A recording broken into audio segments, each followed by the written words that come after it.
კიდევ იგეგმება ერთი სასაკლაოს გახსნა, მაგრამ ამ ეტაპზე არის პირველი. დღეს ვიმყოფებით პრეზენტაციაზე.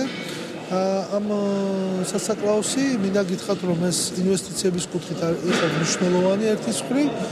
დაახლოებით 2 მილიონამდე ლარია ინვესტირებული ამ პროექტში. გლეხ შეუძლია მოიტანოს, დაკლას, საფასური გადაიხადოს ამისთვის და ასე ვთქვათ, ორგანიზმისთვის უნებელი ხორცი მიიტანოს შემდეგ და რეალიზაცია გაუკეთოს.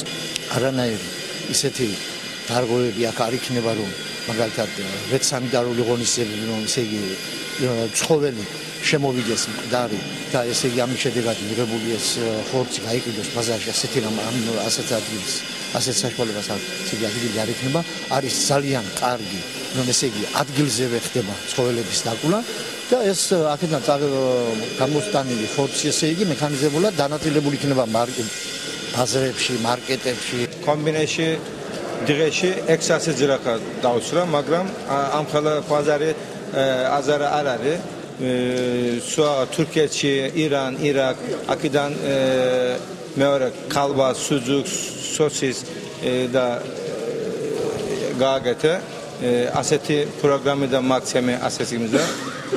ეხლა 17 კაცი მუშაობა, მე მინდა ახალი პროექტი გააკეთე და 50 შეიძლება 100 კაცი აქ მუშაობა.